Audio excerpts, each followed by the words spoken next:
Red Bull ang pinakasikat na energy drink at pangatlo sa pinakamalaking soft drink brand sa mundo sa likod ng Coca-Cola at Pepsi. Kahit dito sa Pilipinas ay Red Bull pa rin ang pinakamalaking energy drink sa kabila ng kasikatan ng mga kalaban gaya ng Lipovitan, Sting at Cobra. At kung interesado rin kayong malaman kung saan nga ba nanggaling ang Red Bull, yan ang pag-uusapan natin sa video na to mga kasangkay. Aalamin natin ang kwento ng Red Bull at ang mga bagay na dapat nyong malaman tungkol dito. Pero bago tayo magsimula ay iniimbitahan kitang mag-subscribe kung bago ka lang sa aking channel at mahilig ka sa mga ganitong content. Pakiclick na rin ang bell icon para lagi kang updated kapag nag-upload ako ng mga bago kong video.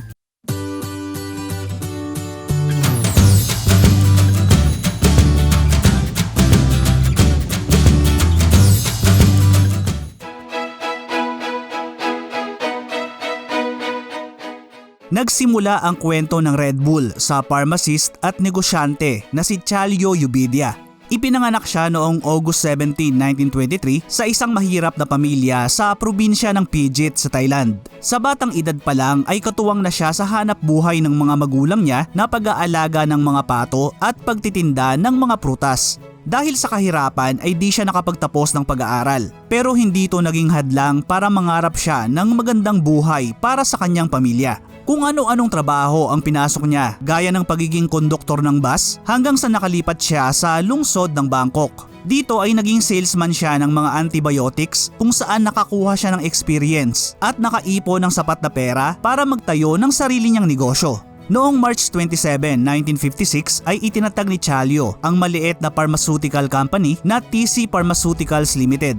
Nagsimula ang kumpanya sa paggawa at pagtitinda ng mga over-the-counter na mga gamot gaya ng mga antibiotics. Maganda naman ang naging takbo ng negosyo niya, pero ang talagang bumago sa buhay ni Chalio ay nang naimbento niya ang isang inumin na nagpapalakas ng enerhiya o yung tinatawag natin ngayon na energy drink. Ito yung mga panahon na nagsimulang sumikat sa Japan yung mga tinawag nilang energizing tonics gaya ng Lipovitan na nakarating din noon sa Thailand. Nakita ni Chalio ang malaking potensyal ng energy drink kaya nagdesisyon siya na gumawa ng sarili niyang bersyon nito para sa Thai market. Hindi gaya ng mga energy drink noon na lasang gamot ay dinamihan ni Chalio ang asukal sa inumin niya para mas maging kaaya-aya ang lasa nito at mas makapagbigay pa ng karagdagang enerhiya.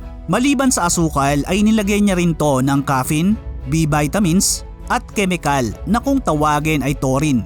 Noong 1976 ay ipinakilala ng TC Pharmaceuticals ang Krating Daeng o sa Ingles ay Red Gaur.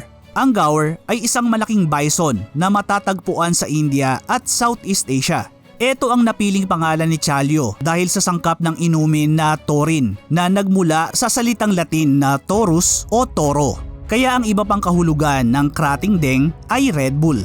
Sa orihinal na bote ng Krating Daeng, unang nakita ang iconic na logo ng dalawang umaatake na pulang toro na kumakatawan sa lakas at tapang. Samantalang ang ginintuang araw naman sa likod ng dalawa ay sumisimbolo sa enerhiya, sigla at bagong umaga.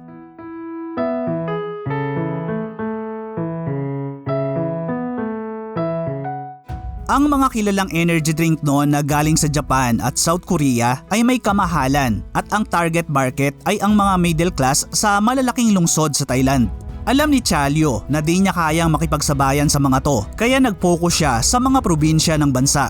Iminarket niya ang inumin bilang pampasigla na nagbibigay enerhiya at nagpapabuti ng konsentrasyon. Kaya ang naging pangunahin niyang target market ay ang mga manggagawa na nagtatrabaho ng mahabang oras at kailangan ng karagdagang lakas. Nang simula ay hindi masyadong pinansin ang Krating Daeng na ibinebenta lang noon sa mga butika. Para makilala ang produkto ay nagsimula silang mamigay ng mga libreng sample nito sa mga trabahante gaya ng mga truck driver, taxi driver, factory worker at construction worker. Di nagtagal ay unti-unting sumikat ang inumin lalo na sa mga manggagawang Thai. Makalipas lang ang ilang taon ay ito na ang naging paboritong inumin ng mga working class at naging pinakasikat na energy drink sa Thailand. Mas lalo pang nakilala ang brand nang naging sponsor to ng pinakasikat na sport sa Thailand na Thai boxing o Muay Thai. Bagamat nakatikim ng tagumpay ang Krating Daeng sa Thailand at na-export din naman to sa ibang bansa, walang ideya si Chalyo na isang salesman sa Europe ang babago sa kasaysayan ng produkto niya na magiging isa sa pinakamalaking brand ng inumin sa buong mundo.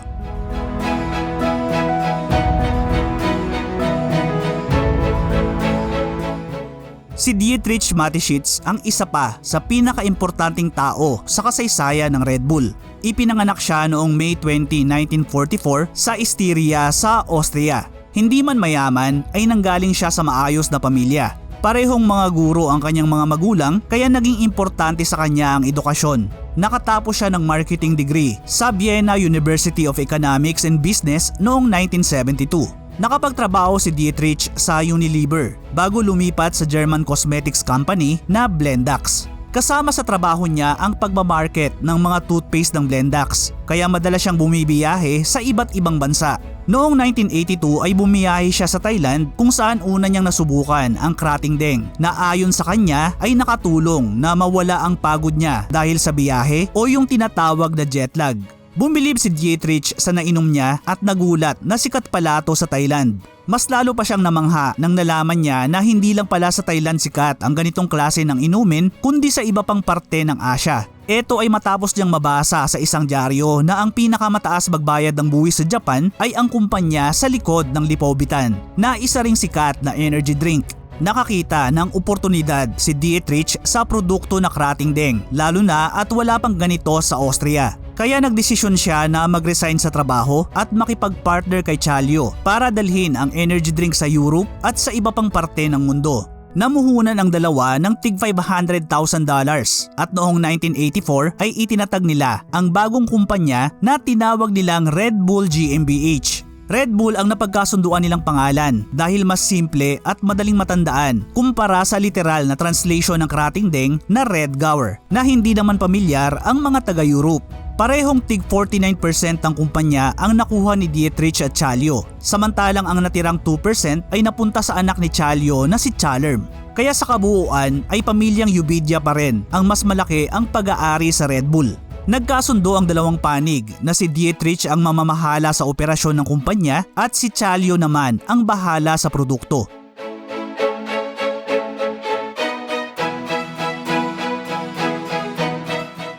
Bagamat 1984 pa tinatag ang kumpanyang Red Bull, inabot ng 3 taon bago nailunsad ang produkto nito sa Austria.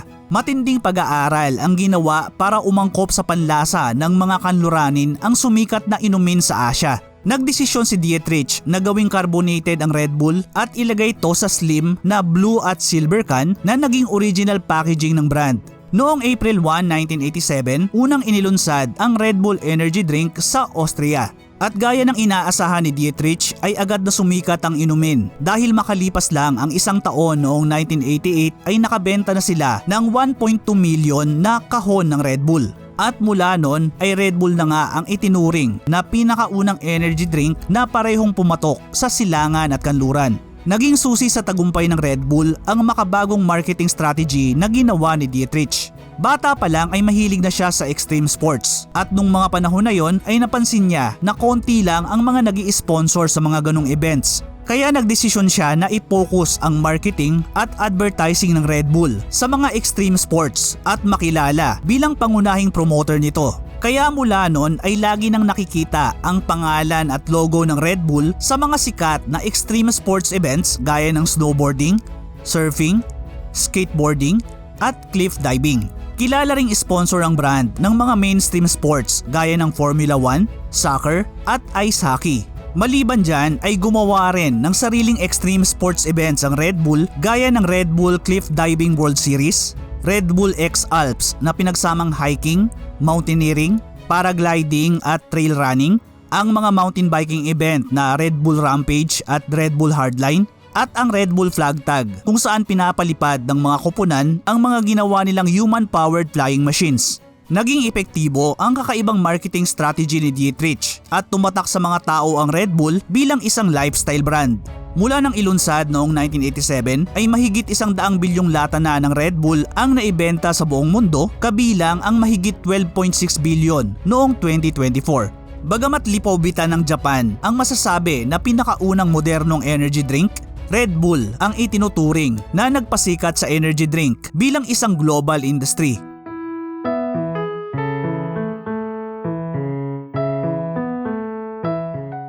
Noong early 1990s ay hindi pa pamilyar ang mga Pinoy sa energy drinks. Nagkaroon lang ng energy drink market sa bansa nang ipinakilala ang Red Bull noong 1993. Ang kumpanyang Energy Food and Drinks Incorporated o AFDI ang nagdala ng inumin sa bansa mula sa Thailand nang nakipag-partner to sa TC Pharmaceuticals ng mga Ubidia. Para makilala ang brand ay gumawa ang AFDI ng mga TV, radio at print commercial kung saan kumuha sila ng mga totoong driver, nurse at iba pang manggagawa para mapukaw ang interes ng mga pangunahing target ng brand. Kayod umagahan na naman. Hoy, gising. Walang trabahong sinasanto. Walang araw o gabi sa lakas ng Red Bull Energy Drink. Hataw lang ng hataw. Hoy, gising. Tol, may respa ka na. Red Bull, kabig lakas, kahit anong oras.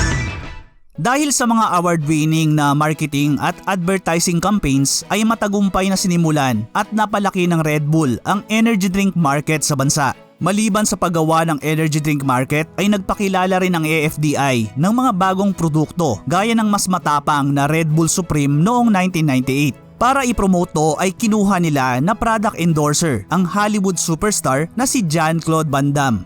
Noong 2002 ay nag-expand pa ang brand nang ipinakilala ang Red Bull Barako Coffee Drink para sa mga mahihilig sa kape. Noong namang 2005 ay ipinakilala nila ang low-calorie at less sugar variant na Red Bull Light para sa mga health-conscious na mga Pinoy. Naging parte rin ang Red Bull ng pinakasikat na liga ng basketball sa bansa na Philippine Basketball Association o PBA. Noong 2000 ay inanunsyo ng PBA na tinanggap nito ang Red Bull bilang ika-10 miyembro ng liga. Nakilala ang team bilang Batang Red Bull Energizers noong 2000, Red Bull Thunder mula 2000 hanggang 2003, Red Bull Barako mula 2003 hanggang 2009 kung saan ginamit din nila ang pangalan na The Bulls mula 2006 hanggang 2009, Barako Bull Energy Boosters mula 2009 hanggang 2011 at Barako Bull Coffee Masters noong 2010. Sa loob ng 11 taon ng Red Bull sa liga ay nakakuha to ng 3 kampyonato. Nanalo ang koponan ng 2 Commissioner's Cup noong 2001 at 2002 at ang 2006 Fiesta Conference. Ilan sa mga kilalang player ng Red Bull sina Kirby Raimundo, Jimwell Torion, Mick Pinisi, Larry Ponasher, Junti Valenzuela, Devon Harp, Cyrus Baguio, Lordy Tugade, Enrico Villanueva at Willie Miller na nanalong MVP noong 2002. Noong 2011 ay umalis ang Red Bull sa PBA at ibinenta ang franchise nito sa Lina Group na may-ari ng Air 21 Express. May isa akong fun fact na nabasa tungkol sa Red Bull dito sa Pilipinas mga kasangkay. Alam nyo ba na may isang mag-asawa raw sa Cebu ang minsang sumulat sa AFDI na humihingi ng permiso na pangalanan nila ang kanilang anak na Red Bull? Ayon sa sulat ay nakabuo lang daw sila matapos nilang uminom ng Red Bull Energy Drink. Kahit na marami na ngayong naglabasan ng mga energy drink ay Red Bull pa rin ang pinakamalaki at pinakasikat na brand sa bansa. Tinapos ng TC Pharmaceuticals ang kontrata nito sa AFDI noong October 2008 at ginawang exclusive distributor ng Red Bull sa Pilipinas ang kumpanyang Maryland Distributors Incorporated. Kayo ba mga kasangkay? Nasubukan nyo na ba yung Red Bull dito sa atin na galing sa Thailand tsaka yung galing sa Europe o Amerika? Ano yung mas gusto nyo sa dalawa? O kung naging fan din kayo ng Red Bull sa PBA, sino yung mga paborito nyong player ng team? Paki-share naman sa comment section sa baba.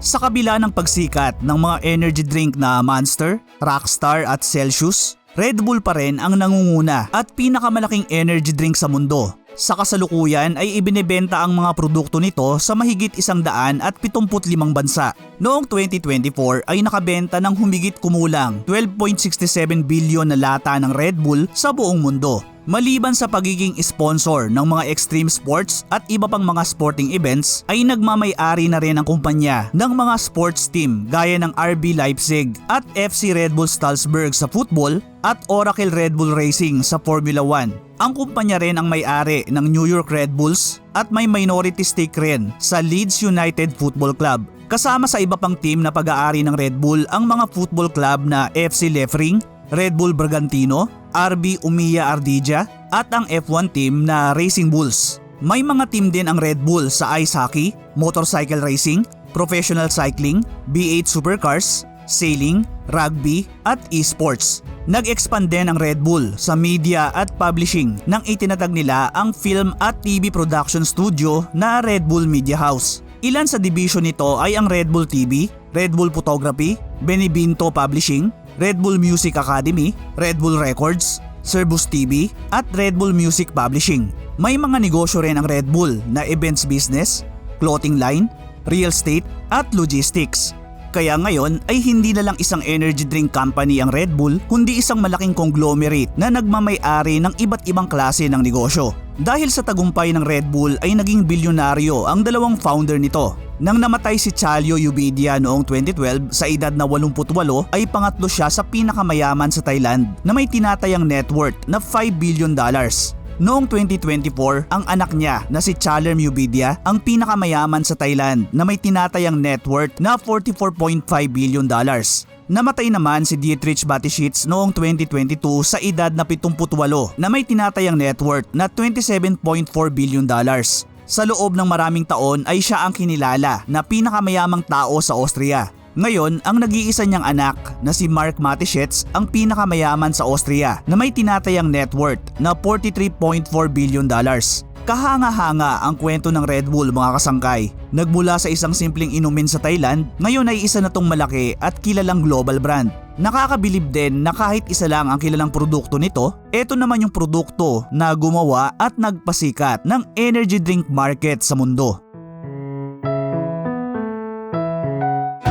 Maraming salamat sa muling pagsama hanggang sa dulo ng video natin mga kasangkay. Ano ang masasabi nyo sa kwento ng Red Bull? Pakishare naman ng mga kwentong Red Bull ninyo sa comment section sa baba. Pakiclick na rin yung like button kung nagustuhan nyo yung content na to. Hanggang sa susunod na video mga kasangkay. Thank you for watching.